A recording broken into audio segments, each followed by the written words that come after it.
Welcome back to the Siris King show. It's gonna be short. Um, I'm gonna talk a little bit about African traditional religions and initiation. And I usually try to stay out of this because I'm not initiating those systems. Obviously, I come from the lifestyle, roots in South America and the Caribbean, right? Particularly Trinidad and Venezuela. But I try to stay out of that because I've always felt that when I'm saying Africa now, I'm saying though, Africa to me is different than to other people, um, because other people, they might say Africa and they might be saying the continent Africa. For me, Africa is just not just the continent, who the continent gave birth to, which is technically is all humans, but who's living a lifestyle, and most of all, who has the burden of that lifestyle. So for me, even if an Aboriginal, a Melanesian, an indigenous Filipino genetically are completely on a different spectrum than an African, even though you can make an argument they could look like they're from Africa, they still bear the burden of that, right? So when you go to Southeast Asia and then they go up to East Asia, which is China and Korea, Chinese Korea, them look at them a certain way. It's like how the Europeans will look at Africans a certain way, right? So for me, Africa is who carries that burden in that sense, because there's a spiritual power in that burden, right? So my perspective is going to be a little different in the sense that most people who are getting into African traditional religions, especially in the West, but even in Africa at this point, you lost your way. You want some guidance, which is fine. And you want to kind of maybe tap into the ways of your ancestors, right? Nothing wrong with that. That's what you're supposed to do. Problem comes in is that when you do that, you don't really know the spiritual world. So when you don't know the spiritual world, you end up being food. Literally, you're food. Still 100% you're food. So meaning, a lot of these systems now have gatekeepers, right? And the gatekeepers in the beginning were not a bad thing. Unlike what people think, every continent had indigenous knowledge, right? So even in Europe, the Viking spirituality was a real thing, right? And now you got people who are trying to put it back together, right? Wicca is like an interpretation of old school European spirituality. So people are trying. But what made Africa different, to some extent South America and the Aborigines in Australia, were they still kept it. They fought so much that there were some people of them who kept their traditions. The problem was not written down. The problem is what they call green banners in true initiate systems. So in true initiate groups, they talk about the green banner, meaning banners that are affiliated with nature, right? That sometimes you can do something and it works, and it works because somebody taught you how to do it, right? Also meaning your great-great-grandparent did it and it worked. But you don't understand it mathematically and scientifically why it works on a spiritual level. So meaning magic is a science in reality, right? So because you don't know it from a magical level, right? The problem comes in is that you then it only works half as effective. So when your stuff is not written down and you got gatekeepers, it could be your strength, where the strength is your religion survives. It could become a weakness where now you're doing stuff, you don't know why you're doing stuff, so it only produces half the results. Then you start to multiply that 500 years, like in a new continent, 500-600 years later, it could devolve, right? Or it could become something where even to make it survive, you have to almost make it more religious, in a sense, right? You have to make it religious. And so when you have to make it religious, that's the problem comes in. Now, then you add, you paying 10, 20, 30, 40 grand for initiation. So what goes on is like for instance, in America, you're like, okay, you paying, especially in Atlanta eat for guys, right? You're paying 30 grand. Do you have $30,000 worth of spiritual knowledge? I'm just asking, my nigga. You really believe that? Right? Does that mean you shouldn't get initiated? Not saying that. I'm saying you should know what it is. right? And yes, at a certain point, people have evolved so much that should you do this stuff on your own? If you're doing the African traditional religions, more likely I would say you shouldn't do it on your own. Because it's older, it can go into paths that are a little bit more dark. And I don't say that as mean or bad, I'm just saying that as primordial. So if you were coming to me and saying, because I do Wicca too, right? So if you were coming to me and saying, oh yeah, you're doing Wicca and stuff like that, can you do your own? I mean, I would still say you should learn from somebody, but yeah, you can technically, you can. And I don't, and when I'm saying this, see, the difference between me and these other guys have chips on their shoulders. These other guys don't come from the culture. Not really.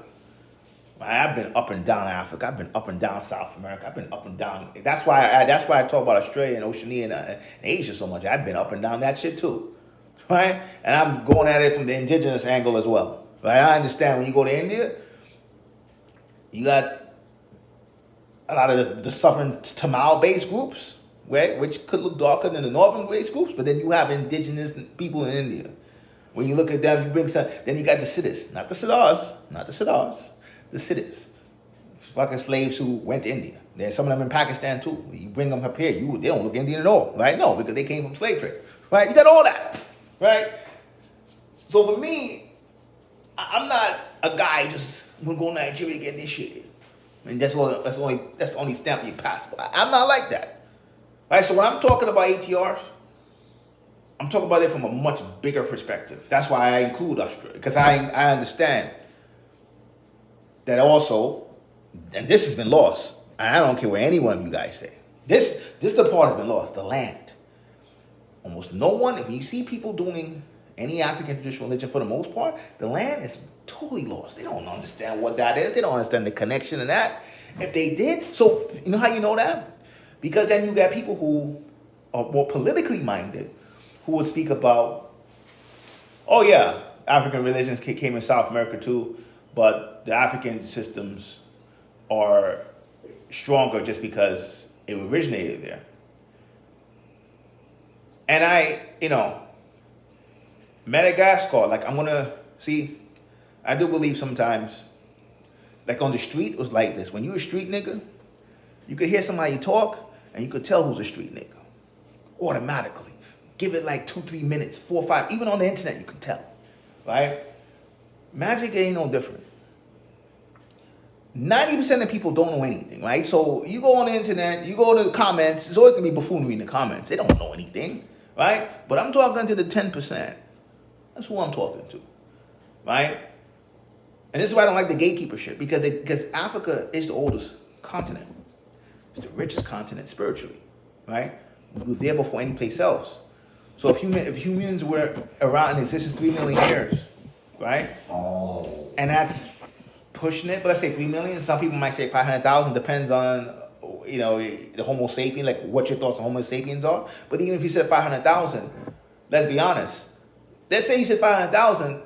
The first people to leave Africa was the Aborigines, right? Australian people, right? They weren't the Aborigines yet. Australian people groups, right? You're talking about 80,000 years ago. Cool. So if you put 50% of 500,000, that's still 250. Still way less than that. That's the oldest. And from them, the indigenous Indians come. Probably talking about 30,000 years later. You're talking about like 50,000, right? Okay. You go below that, you go like indigenous Southeast Asians, right? Filipinos, Thais, Malaysians. You go back for that, I mean, we keep going, you're talking about like 30,000 years ago at the oldest. Some groups, especially in Western Europe, 15, 20. So 15, 20,000 and 500,000 years is not even 10%. So yes, when you're there longer, you're going to develop more spiritual stuff.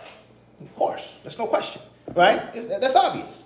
Okay, the problem is when it's not written down and you forget some of it, or you fight and survive. You're colonized. You have wars before the colonization, right? You have all that other stuff, right? The part of the reason why the Jews are powerful because the Jews wrote their Kabbalah down. A lot of other people didn't write their Kabbalah down. That's actually one of the reasons why the Jews are so powerful spiritually.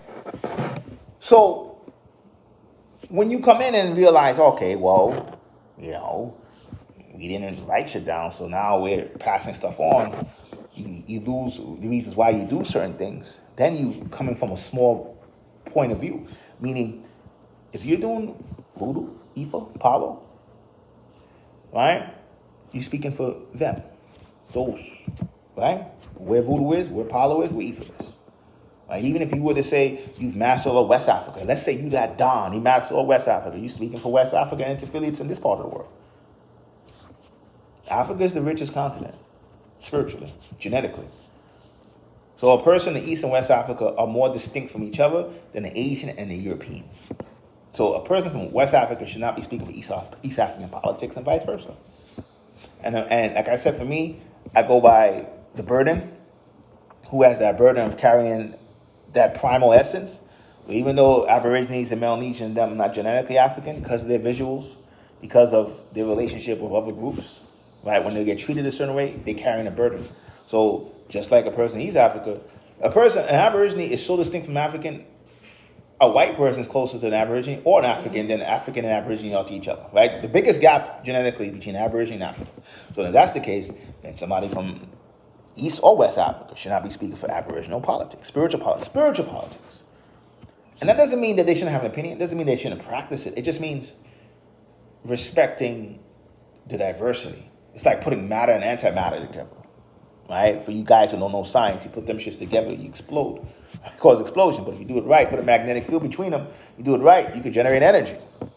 So the difference is there's an energy to it that should be celebrated. But you don't celebrate it without knowing it first. And when you know it first, even when you know it, if you weren't dredged in that, born in that, you probably shouldn't be speaking for the politics if you can't avoid it if you could, right? And that's why for me it's like, hey man, I didn't really get into Hispaniola politics because Trinidad and Venezuela, like that's a different island, different politics, right? So, but I give you an example. I bring Hispaniola up because you get people who say you can't do voodoo unless you're born in Haiti or have Haiti or to a lesser extent Dominican connections. And you're talking about Hispaniola voodoo. You're talking about the voodoo that's the most famous. You're talking about the voodoo that you could even say is the most powerful. I don't get into power because I do think it's the individual and how you use it. But if you want to get into that, you could. But that even if it was the most powerful, it doesn't mean it's a branch of voodoo. It's a branch. That's the difference. It's a branch. Like the Moors. There's some aspects of the Moors that sometimes, the Senegalese Moors, some of them did certain aspects of voodoo. It wasn't their main system, but it was into that. They knew of it, right? But then when they knew of it, that became a branch. Ivory Coast has Ewe people. Ghana has Ewe people, so they might do a branch, right? It's a different branch of voodoo, right? But I get people who say that and say it's a flex, like you can't be real unless you're from that island. And I'm like, that's a branch of voodoo. Whether it's most powerful or not, that's not the point. It's a branch. And the fact that you're making a comment without even knowing that says a lot about your knowledge. Just saying. Just like, I was having a conversation with somebody the other day about that. Just like the English-speaking Caribbean and Central America. The reason why a lot of people acting like gatekeepers, and I'm talking now to people online, people who might have got initiated, might have got initiated in 2-3 systems. The branches in the English-speaking Caribbean and Central America are not as known, right? Whether it's whether it's Bantu-affiliated branches, a certain type of spiritism, Ifa, whatever, right? Like there's a Panamanian branch of voodoo as well. Whatever the case, right? Anything you talk about, when it comes to Central America and English-speaking Caribbean, because it's not written, they don't really know it as well, right? So meaning they have their own style of how they do Ifa. Right, or Yoruba worship. Let's put it like that, right? Their own style of Bantu-based spiritual systems. A lot of times, the guys talking in Cuba, Miami, or Haiti, or Atlanta, don't know that. There's no way to Google that, right? You're not going to Google that. The random systems that a black Ecuadorian would do, you don't know unless you go into Ecuador and you have to be plugged in certain people to even know it. It's not going to show up on Google. And so my point is, the African experience is so vast, one person can't, even if you were to master all of West Africa, that's just West Africa. It's not the North, it's not the Center, it's not the East, it's not the South, right? That's That's a fact. So because of that, you shouldn't talk for things that are beyond you. But that happens because that's the gatekeeper shit and the politics stuff where you get so caught up in your experience and your thirst for power and your lack of understanding that you push it to other people. When you're going to have things about that energy as a whole is beyond you, is beyond your tribe, is beyond the place, whether it's Benin or Nigeria or Congo or Angola, that it came from. Beyond that. Right? Just like Madagascar, all your initiation should have taught you this shit, right? Because you don't understand the land. Africa and South America were like sisters, right? So what works there, especially in the west of Africa, would work in South America, especially the Atlantic coast of South America, right? It's like sisters. So continents or land has its own energy. And often the spirits you're talking about are related to the land itself. Tapping into land is something that has been forgotten. And I can say that with ease. It's been totally forgotten. So especially on the internet, on this side of the world, it's a lot of humocentric West African affiliated systems, which is, again, nothing wrong with that. But Africa traditionally was always more animistic. Always. Traditionally. That's the oldest system. Meaning, Central Africa, more animist. South Africa, more animist. East Africa, really where the Abrahamic religions really come from, or where they got their stamp, kind of was split. Right? But it wasn't like how West Africa is traditionally the place that you put in, and to some extent Egypt too, North Africa. To some extent. West and North are the places where you kind of get the humocentric understanding of spirits. So that's like 2 out of the 5 corners in that sense.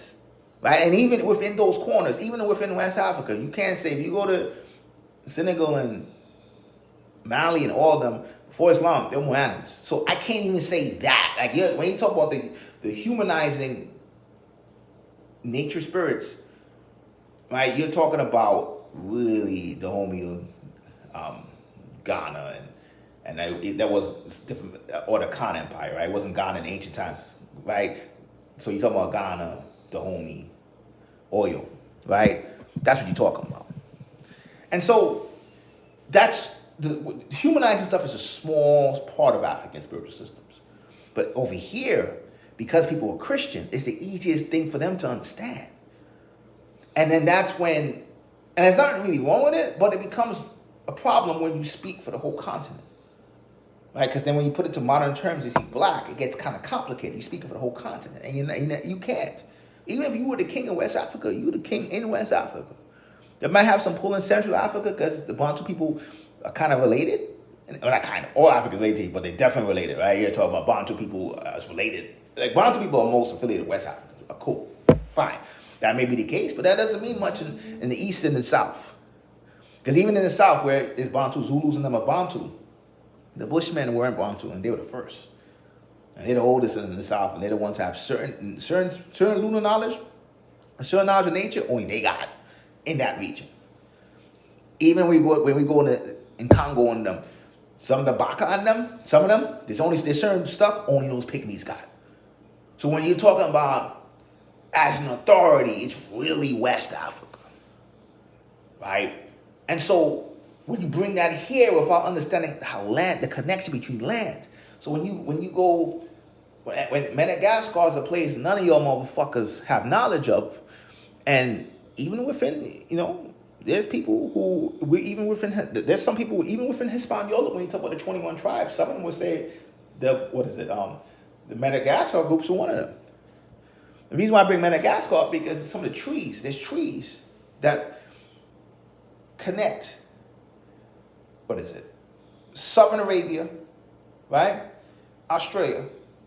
There's one of them in India. There's trees that create a web of energy, of like what you call, like, if you want to talk like an ancestral memory, kind of mixed with the human memory and the land that connects Australia, Southern India, and really more Southern Arabia, like Yemen, Oman especially. They're connected to Africa. South America doesn't need that because South America is a natural system. When you don't understand the land, you don't even know what the fuck I'm talking about.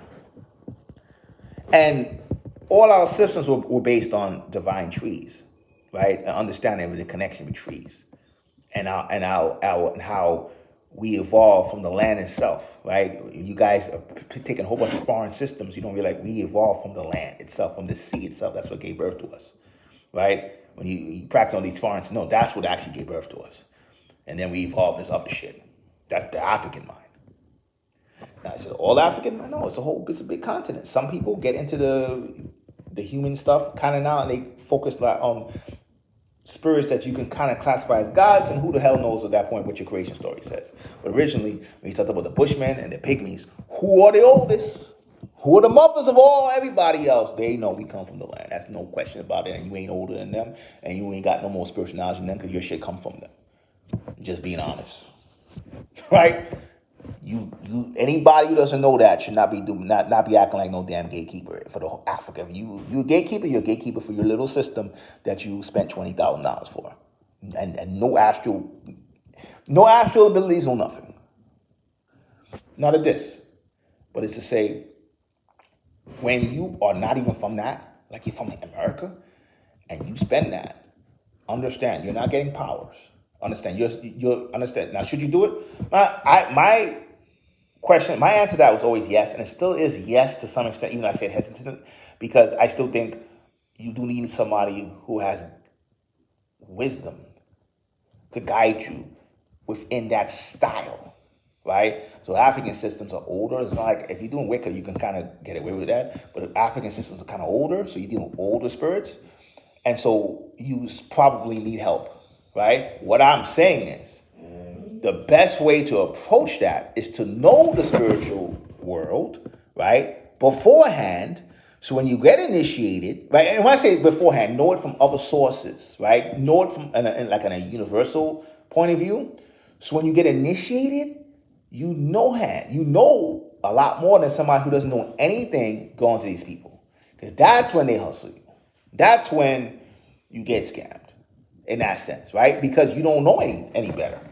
If you know it as a universal, from a universal angle, you can't get hustled. That's the difference. You could, but it's much harder to. That's my point. And so that's why I say, when you get initiated, be careful. You need to have a universal understanding of the spirit world, so that when somebody's talking to you, you know the game already. Especially in America. You know the game already. But I think at this point it's everywhere.